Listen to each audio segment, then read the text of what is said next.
demo here. Ellie's laughing because we're 2 minutes in and we have already lost the plot. What? There was a plot? Ironic. We're a publisher and an author. It's a fake beer keg that is a lamp. I found it on the side of the road. It was thrown out in Portland because it's not a bougie enough brand of beer. Well, Joe was just telling me that European beer is never going to be as popular in the U.S. as American beer. Yeah. I guess European beer will always be more popular here than American beer will be there. Like beer that's literally brewed 3 blocks from where we're drinking it, and anything less is inferior. So, and it tastes like ass banana, but you have to pretend that it's good. Hi, I'm Joe Beal, the founder and CEO of Microcosm Publishing. I'm also the author of A People's Guide to Publishing, which distills what I've learned from selling millions of books over the past 28 years. I'm Elly Blue, the Vice President of Microcosm. We started this podcast to share what we've learned with newer publishers, so you can learn from our mistakes. Or maybe you just want to learn about the publishing industry. This week, we celebrate a very special holiday in the year of our lives, which is the birthday of both myself and Dr. Faith Harper, which is, coincidentally, the same day. Happy birthday! Because we're twins, yes. We will not tell you the day so that you'll have to research this to send us gifts. But we do want gifts. We do want gifts. No dairy, no gluten. We're very old. We go to bed early. So think, in those terms, yeah. No sugar, no nightlife. We also have some reader questions directed for the brand new birthday celebration products, the Anxiety Coping Skills Deck. Oh man, that is some brutal lighting here. And its component brethren, the shadow work. Somehow the shadow work is less in shadow than the anxiety deck. Well, it's got a shadow that comes with it, you see. I'm just saying that I put the lamp behind my laptop on its side, and that's worked very well. You need to work on your backlighting. Right, I do. My fill light, actually, I haven't turned it on. That's probably the actual issue here. Our first reader question, which is about a difficult conversation, which is what most, I don't know, that is kind of what most faith questions are. How do you tell somebody, get help or get out? And the caveat is, how do you tell somebody you love to get help or get out? Get out. Well, yeah. I mean, otherwise you would just use those words because you already have a script. Actually, you would probably just tell them to get the fuck out. But the thing that's interesting... just like, why are you here? I don't even like you, and you are a pain in my ass. Get out. The issue with stuff like that is we can't impose our will on other people. I mean, we can, but any change we get is not going to be lasting or anything like that. And that's not how boundaries work. Now, boundaries aren't you need to get help. Boundaries are, that there is a drinking problem here or an emotional health problem here that is not being attended to. And I can't live with somebody who is dealing with those kinds of issues without doing the work. And that's what we need to be talking about is like, you need to be sober and you're not. And so, drinking seems to be a problem and I cannot be around somebody who has that kind of problem. So you can drink, but not here.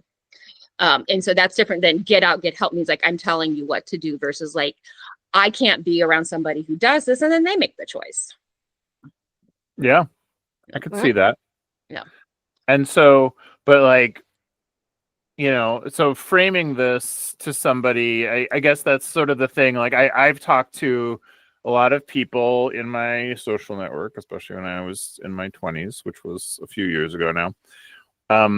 They would like date people by their potential or because they were like a fixer-upper or, other sort of derogatory ways that you would like talk about a human being. And, and it's kind of like, to me, I'm like, you sort of have to like accept somebody as they are, or you're like not accepting them, or you're like taking them on what they could be that they may never become. Right. Yeah. So, living within their potential versus their reality. Yeah. Right. Which we talk about in Unfuck Your Year. That there's something about that in Unfuck Your Year. I don't remember which month, but does the encyclopedia remember? I don't know. Right. Yeah, I guess part of having too many books. But so that, and I think that's sort of the thing, like for you, it's like, is this like the kind of question you get a lot in therapy, or like when you were running, well, I guess now you have a coaching practice, which is a different kind of private practice. That it's totally completely different. We should probably clarify to people that in order to work across state lines, I deactivated my license. I now have an inactive license to let me do that. So I have a completely different practice now. So if my practice attorney's watching this, Kenda, it's completely different practice. Good to know. I am no longer diagnosing. I can't, do diagnostic letters, ADA accommodations, things like that. But I tell people what to bring it to so-and-so and they'll sign the letter for you or whatever. So the conversations are the same, but even just like that living in reality, when people say like, well, my partner is telling me this, that, and the other. And I'm like, okay, believe People them. talk. Yeah. Right. Yeah. They're like, well, just like, this is just how it's going to be. And I don't like it. And I'm like, I get it. I don't like it for you. I am like, my value system is more in alignment with what your expectation of them is, but they're telling you who they are and how things are going to be. So now you have to make a choice about that. And, they're being really fucking honest. They're not telling you that they're sober and they're hiding things otherwise or whatever. But, even with the get help or get out, we can't also micromanage the help either. Like, well, you need to do this, that, and the other, because that's going to be like, fine, what do you want me to do? I'm like, well, this is your journey. There were many different options here.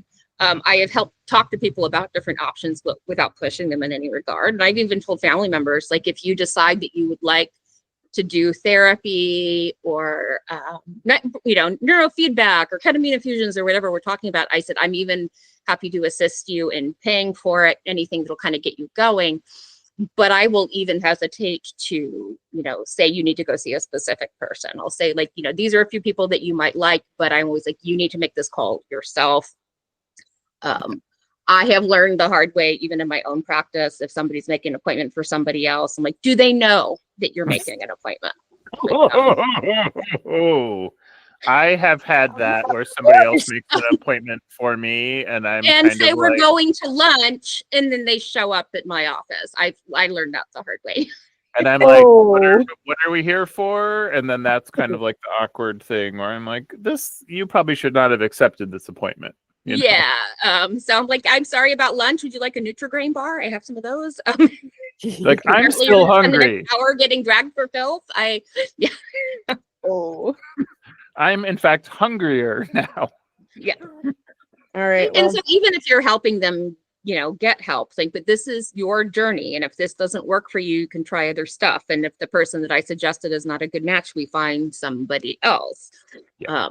And I'm picky about who I refer to, but that doesn't mean that every perfect person is going to be a perfect fit. So I always make sure, like, no, the responsibility on this is primarily yours. If you're doing it just to shut me the fuck up, it's not going to work real well. Sorry, reader, that might not have been the answer you wanted. Because, doing some kind of manipulation into getting them to do something or having them acquiesce to your demands isn't real change, unfortunately. It's worse. Mm-hmm. It's worse. And right. and I don't want to be with somebody who's not willing to do that. Like, it's because at that point, it's not for me, it's for them. Yeah. Like, if you live this kind of life, okay, I've worked way too hard to do that anymore. Yeah. All right, friends, we have another reader question. This one is very much in line with the topic of the anxiety deck that I think these questions come from backers of the Kickstarter for that deck. What are some effective strategies for managing anxiety in the moment, and how can someone differentiate between normal stress and more serious anxiety disorders? Well, the first one is, don't you love, like, it may be an inactive license, but still a therapist answer. It depends. How many years of school did you need to come up with that answer? Yes. $200,000 a student loan. Like, I don't know. It depends. Like, I need to do the steeple under my chin and be like, I need a mustache to twirl. Is everybody has to find the strategies that work well for them.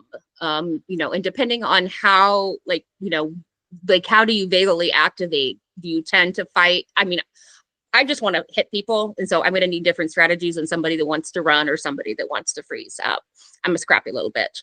So it's about finding things that help you in the moment and practicing them when you're not anxious, so you're able to use that skill effectively when you are. We don't want to try stuff for the first time when, everything's falling down around our ears and we're already now living in middle brain and we're losing executive functioning. Is not the time to try and pull up a script and do that. And I would say that anything that helps you remember that you're more than your brain. And this is what a metacognitive strategy, which I've written about a few times, but so the metacognitive approach is that cognitive behavioral therapy is that thought logical? Is it helpful? Is it this? Is it that? And metacognitive is like, none of it's helpful. Stop. But what they're saying is like, why are you engaging in something that's fucking you up? Don't do that anymore. And what they're saying is that the mind is bigger than the brain, that there is a usness that is bigger than all of our components. Like you can take apart a car and put it back together and have it work better. Doesn't work for a human body or brain. And so the mind is watching what the brain is doing. And the minute we can have that kind of step back from our situation, realize I'm having an experience of anxiety. I'm having experience of absolute fuckery. And I feel that the world is falling down upon me. I'm not minimizing the feeling, but the minute that we realize that it's something that's happening to us and it doesn't define us, that helps the coping skills be more effective. Because you can be a smart ass thing and be like, yep, this is fucked. Here we go. I know what to do with this. I don't want to do this today, but doing it. Right. Awesome. I relate with that entirely too much. Yeah. And then the second part of it was like, how do you know if it's regular everyday stress or something that needs to be treated, was essentially the question. Yeah. And the answer is in how it's affecting your life. I mean, what we look at, like we're looking at like the diagnostic and statistical manual or something that we use to determine if something is a diagnosis, like this is a problem, is it affecting life domains? And is it affecting more than one life domain? If this is a problem for you across the board, it's not somebody has it worse than me, I should be fine with this, is that your system is overwhelmed by what's going on and a level of support would be helpful for you.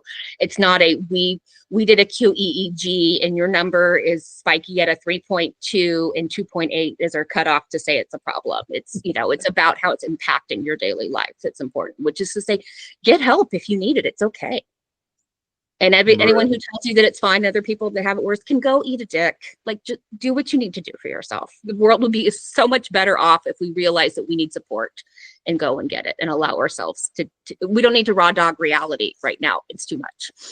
It is a lot. So like across domains, you mean like if you're fine at home, but you're anxious as fuck at work every day. What the fuck's going on at work? Right. Yeah. Well, Like, and I use need that as an everything you need. example. Yeah, with kids all the time. It's like, oh, this kid needs ADHD medications. They're popping off in math class, but they're fine everyone else. Well, is the math teacher being an asshole? Like, what is going on in math? Are they dysgraphic?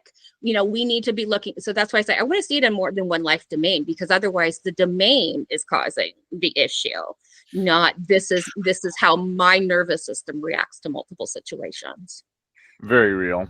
And yeah, and maybe pertains back to the previous question, but so I mean, and is this why like some people like cope very effectively through like humor or like making light of things that way into your initial part of the question? You're talking about Gen X versus other generations? Well, I mean, I can only speak from my own experience here. Yeah, I mean, if you grow up, our own parents didn't like us, so of course. Yeah, we there's have that. senses of humor and all that. What else we got? Yeah, I think it's a matter of what overwhelms our ability to cope.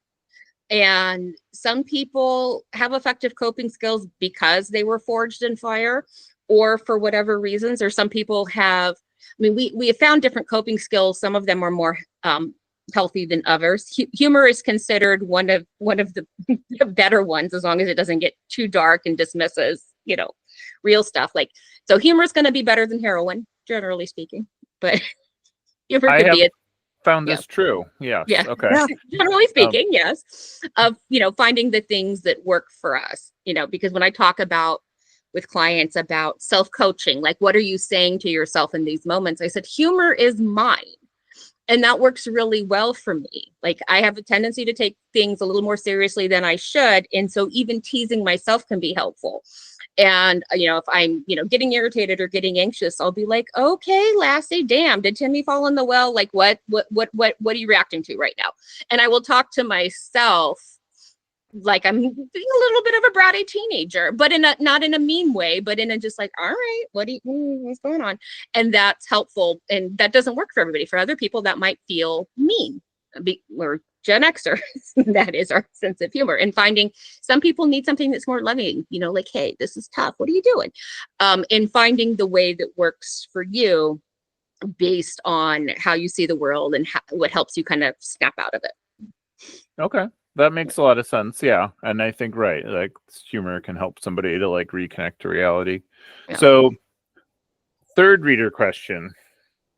Are there websites or resources to find good quality vitamins and supplements based in the United States? Yeah, I mean, there are organizations that do third-party testing of supplements, and those are a really good start. There's more than one.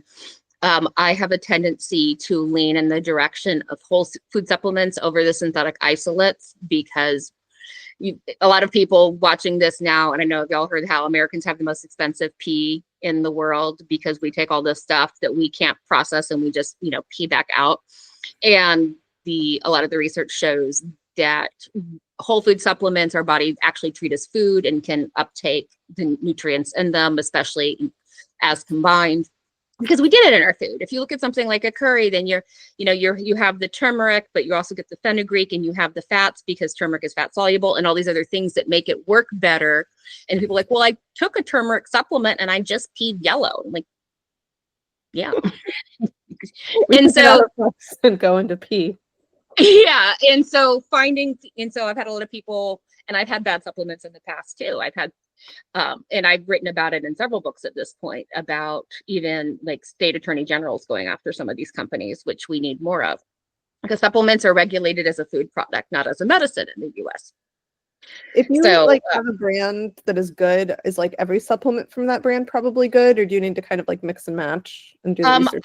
There's a few brands that I really like and have trusted as being really good. I will, if I think that there is another product that's maybe a little cheaper, direct clients because high quality supplementation is fucking expensive, as y'all know too. So I use a lot of standard processed MediHerb that has to be gained through an actual PhD level practitioner with a license, all this other stuff because it is so strong.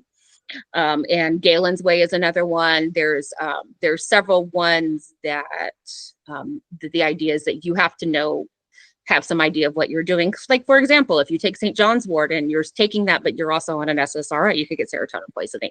If you're on an HIV suppressant, it can actually bloom into AIDS in your system because the St. John's wort actually suppresses the action of the medication.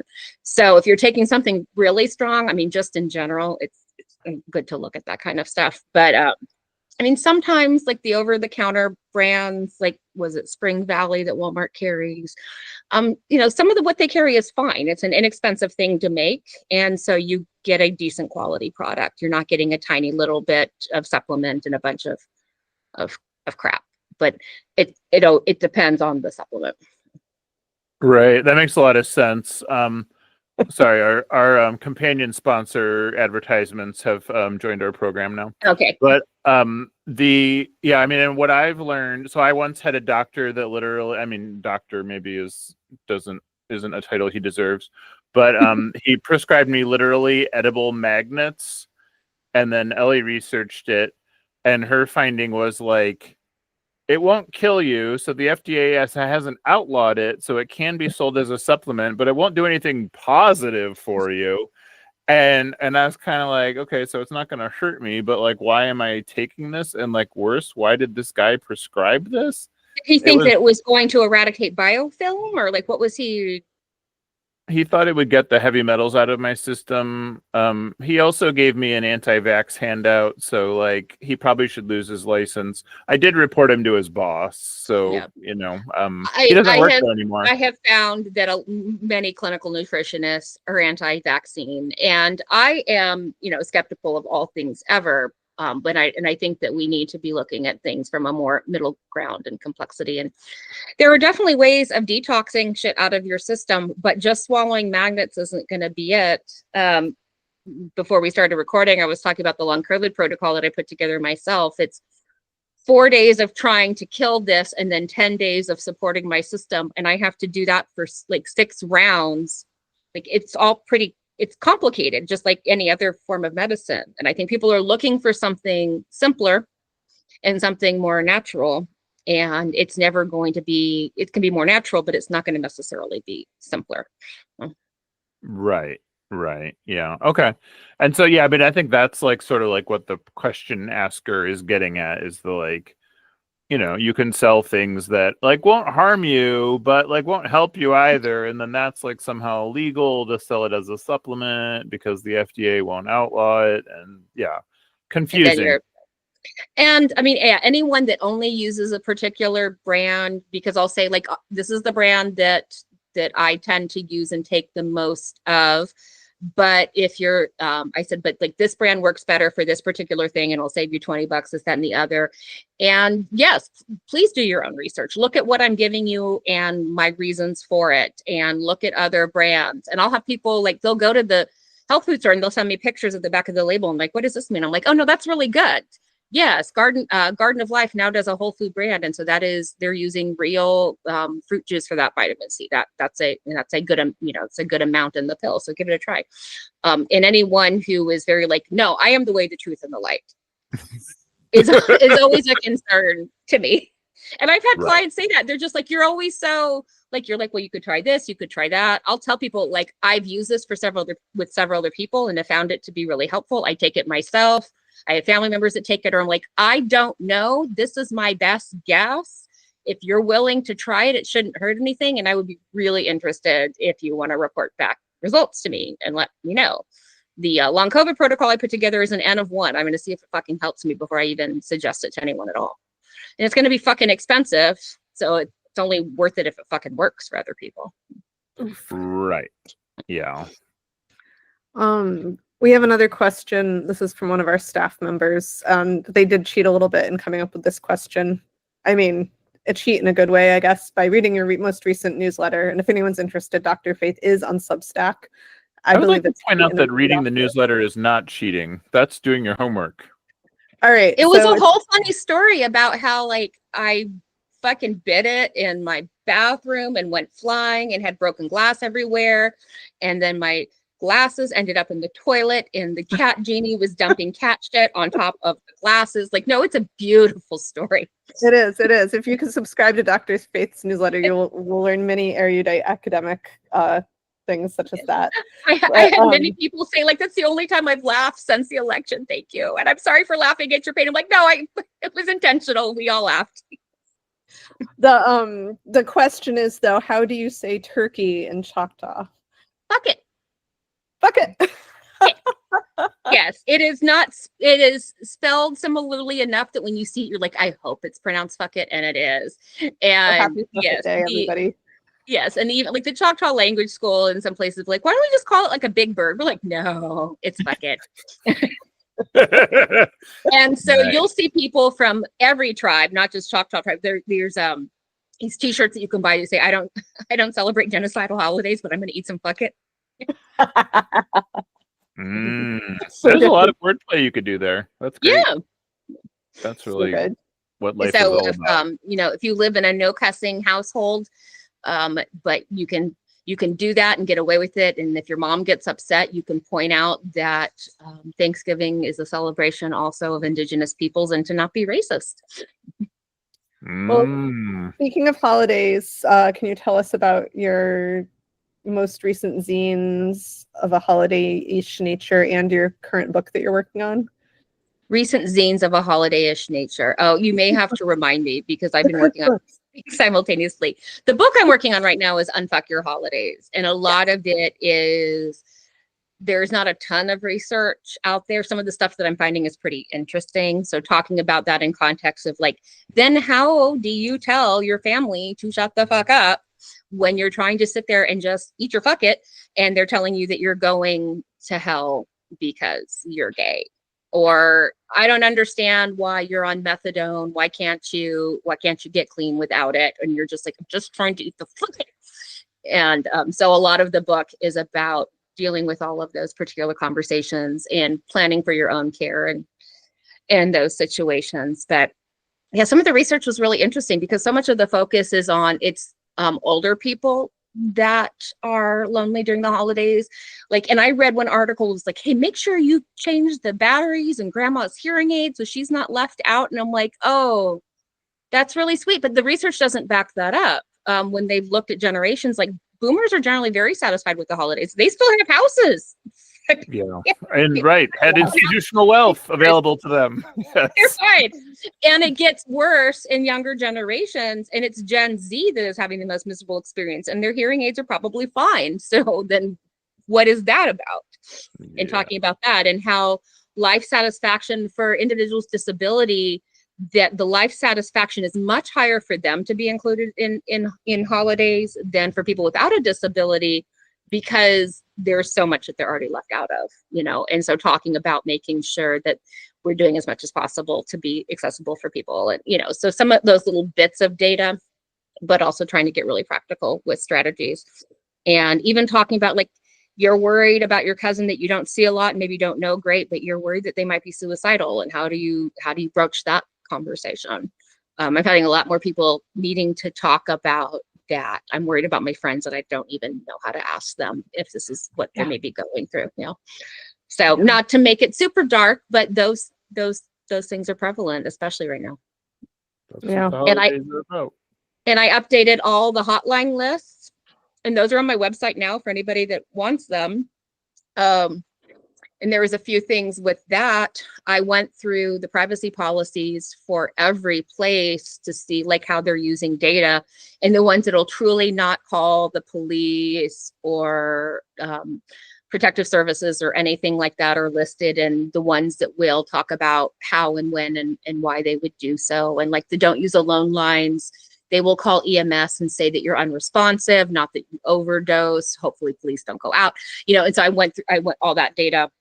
And I also removed a lot of the addiction hotlines because a lot of these hotlines are being sponsored by treatment centers. So you call, they're like, hey, you should go to Joe Beal's House of Don't Do Crack because they give us $200 a month to give them your name. And so I removed all of those that were tethered to either private practitioners or treatment centers as well, because you need to get all of the information of what's available in your area, not just the ones that are sponsoring. Well, it sounds like you scared away one of our affiliate advertisers, but we have a few more. Okay, good.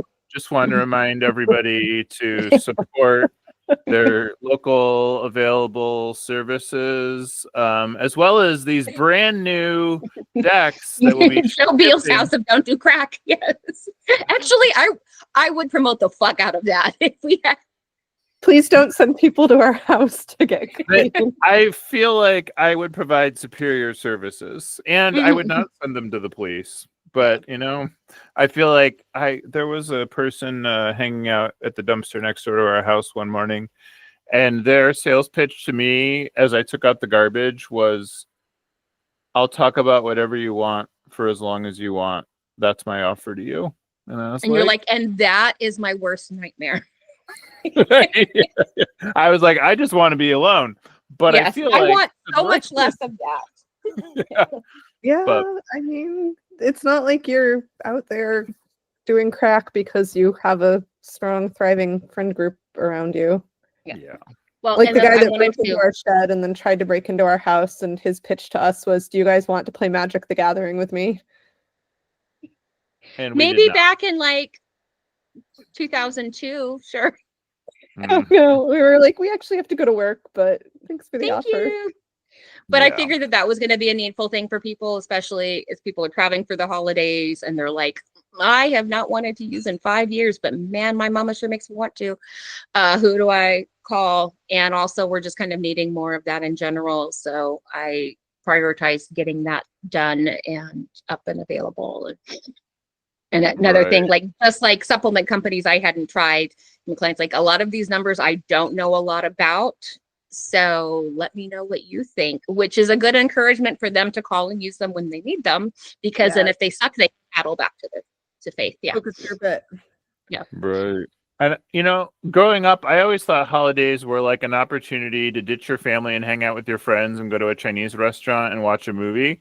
So it was actually kind of shocking to like learn that most people are like socially obligated to hang out with their families on holidays. So I don't know. Can we just like make it where I would just like to put a reminder out there that you don't need to hang out with your toxic family. It is not obligated upon you. It's like a choice that you are making. And like all choices, there are consequences, pro and con, with any outcome.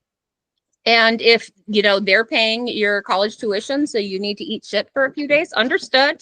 I have student loan debt. I mean, I'll eat shit for a few days if they want to pay off mine, but be prepared that that's going to be part of the game, and then strategize for that and have mechanisms in place to help you deal with it. Right. We're actually having our day of the cooking of the fuck it on December 7th. So all the people that have to go do family shit can be here. And so on Thanksgiving Day, we're doing like savory s'mores in the back fire pit and watching shitty movies. Joe and I eat Indian food on Thanksgiving, and yeah, it's been a strong strategy with no regrets. Yeah. For many years.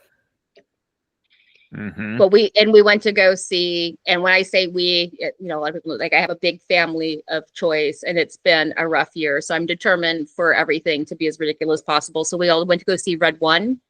Nice. That is the best movie I've ever seen in my entire life. I am just saying right now that people that are saying that it's a bad and dumb movie that shouldn't have been made, you better not ever tell me you like the Rocky Horror Picture Show. Because if you fuck with Rocky Horror, you should be fucking with Red One. It is hilarious. They knew exactly what they were doing. Chris Evans and The Rock just wanted to beat up Krampus. Let them do it. I actually yelled in the middle of the theater that it was the best movie I'd ever seen in my entire life while it was going on. Wow. So good. And my son's best friend, who had smart man taking edibles before he got there, turned to me, he's like, 30 years from now, we're watching this movie. We're watching this movie every Christmas until the end of time. We need to buy it on DVD because in case it gets pulled, we still need this movie. Incredible. Yes. Elly won't go So you see should it go- with me. I just want to out her as this. But we do have our shared I was birthday. not Get better or offered get this out, Elly. opportunity. Get better or get out. I Getting just real. want, in my defense, I was not offered the opportunity, but in Joe's defense, I would have said no if I was. No, you were. I asked you this past weekend and you said no. You said you can Really? enjoy that by yourself. Oh, I don't remember. You might have described something that I didn't recognize, but that's okay. I think I stand by my opinion. I'm glad I can trust myself. And on that note, There was a couple more in that vein that I think are going to serve us well for the holidays. There's the Dear Santa movie where Jack Black plays Satan, and the kid apparently is a little dyslexic and addresses the letter to Satan instead of Santa, so he shows up. ooh, And then that's there's good. another one where Chad Michael Murray is like a burlesque dancer, and in my brain he's still Chaz Michael Michaels. Is it Hot Frosty? Everyone I know is watching Hot Frosty, which I am also not going to watch. Yes, that one. Or is that one? Is it that one? I don't know. I don't know. We did, I don't remember who was over at the time, Elly, but we did explain the Rocky Horror Picture Show to you. Maybe it was Amelia and Pear. Mhm. But we definitely had to walk you through it and like the appeal of it, even though it's like a bad movie. It's like, I understand the appeal of bad movies. I just don't. I mean, I understand the appeal of the Rocky Horror Picture Show. I just haven't seen it, so I don't know the plot.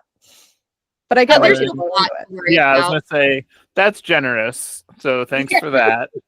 The point is that you stand up in a theater and you sing group sex, group sex. That's the point of it. That's That sounds really fun when you're 22 and drunk. Yeah, I it's a would've loved that. participatory economy.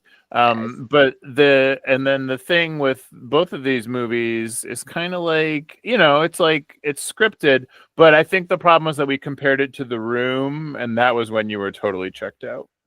Yeah, I can't get with The Room. Right. Well, nobody can, but that's the point. Well, I feel like we've done like a really good job of masquerading as kind of a mainstream podcast where we like chit chat about movies and make inside jokes, and we barely talk about publishing at all. But that's okay, right? Well, Is that okay? I'm not sure how I feel about that. I feel like we should say something We else talk about about publishing. publishing joke books that are silly and ridiculous, but they do well anyway. It's the same idea, right? But a book of publishing jokes. I don't know. That would have a small audience, but they'd be very It into doesn't it. have to be publishing jokes. It could be actually I sent one to Joe recently of like, it was basically lines to say to men when they're being assholes that'll piss them off, and you do a version for fascists or something. Mm. Like I did read. Andrew Stickers. Yeah. I did read them all to Elly out loud, and she did. We both were like a little baffled by them, but we didn't understand why they would like upset people for the most part. So we concluded that we were not the target audience. So Yes. I guess that. But one for publishers would be pretty good. Right. It's I think people would deal well with like a way to unmask fascists. That's the smallest print run I've ever seen in my life. We printed 12. Yeah, it was just basically for like all of the staff. Yeah. Thanks for joining us once again. Please send your questions to podcast@microcosmpublishing.com so we can answer them on future episodes. And please give us 5 stars on iTunes and everywhere else that podcasts are reviewed. You can find us on the internet at microcosm.pub, On Twitter at Microcosm, on Facebook at Microcosm Publishing, on Instagram at Microcosm_pub. and here in Portland, Oregon on North Williams Avenue. Thank you so much. Have a wonderful week.